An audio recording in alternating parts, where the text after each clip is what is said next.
Welcome back, readers, and thank you for joining us for another virtual story time.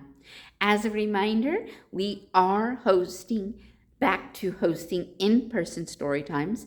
Everyone over the age of 2 is required to wear a mask, and we do socially distance everyone to keep it a bit safer. You can learn about more information about these story times and register on our website. We hope to see you very soon. Now, today's story is a continuation of our nursery rhyme theme, and we are going to be reading the great nursery rhyme, Disaster, by David Conway. And it's illustrated by Melanie Williamson. So let's get started.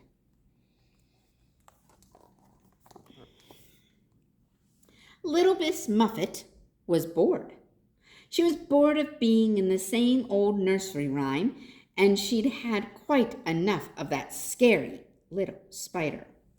What I need, she told herself, is a change. So she went into the pages of the book to find another nursery rhyme to be in.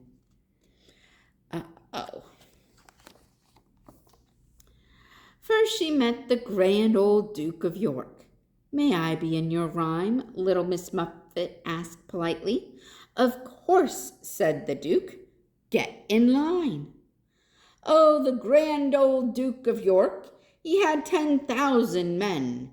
He marched them and Miss Muffet up to the top of the hill, and he marched them back down again. Oh, no, cried Miss Muffet. This rhyme has way too much marching for my taste.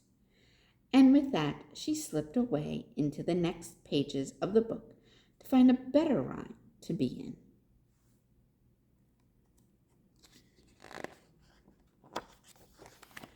Soon after, she saw Jack and Jill going up a hill. They were happy to let little Miss Muffet try out their rhyme.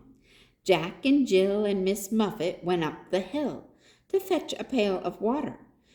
Miss Muffet fell down and broke her crown, and Jack and Jill came tumbling after.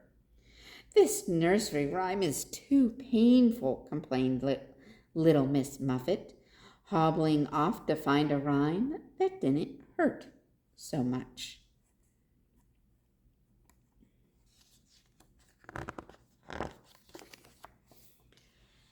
On the next page, little Miss Muffet spotted a mouse by an old grandfather clock.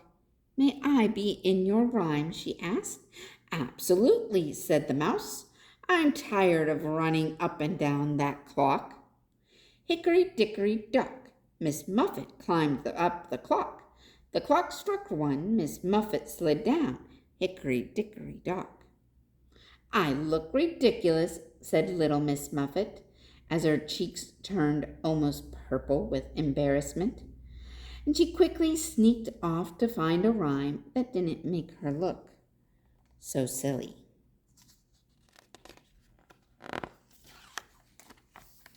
Further on, little Miss Muffet met little Johnny Flynn and Tommy Stout.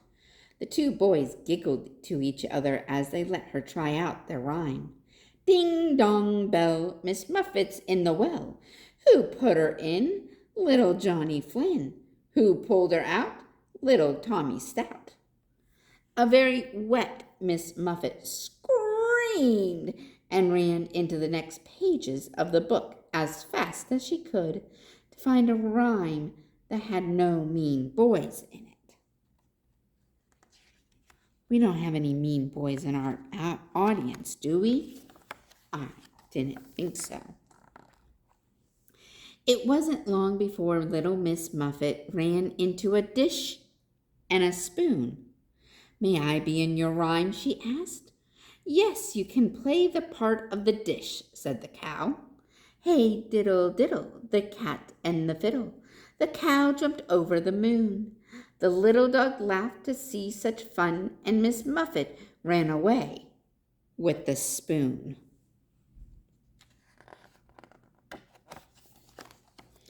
Splendid, said the cow, but the dish wasn't happy and a terrible ruckus broke out all over the page. "I'll have you know that I've been running away with that spoon ever since this rhyme was written," hollered the dish.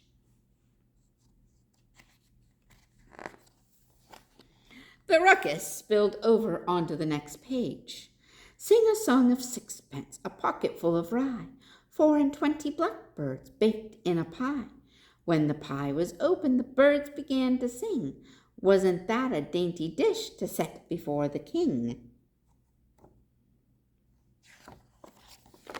And then the next. "The Queen of Hearts, she made some tarts, all on a summer's day. The Knave of Hearts, he stole the tarts and took them clean away." And before you could say Peter Piper picked a peck of pickled peppers, the whole book of rhymes was in chaos. The Queen of Hearts wasn't making tarts anymore, but Itsy Bitsy Spider was. Mary didn't have a lamb, but instead was followed by 3 blind mice. And it wasn't Humpty Dumpty falling off the wall, but old Mother Hubbard.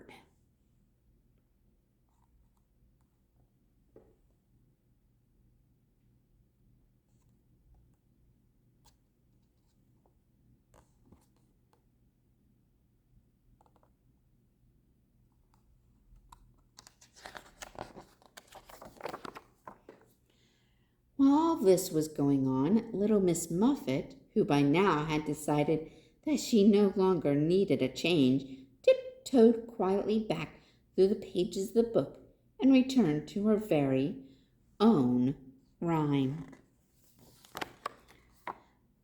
But she soon remembered why she had wanted a change in the first place. Little Miss Muffet sat on a tuffet, eating her curds and whey. Along came a spider who sat down beside her and frightened Miss Muffet away. Eee! Thank you for joining us for David Conway and Melanie Williamson's The Great Nursery Rhyme, Disaster. We hope to see you again very soon.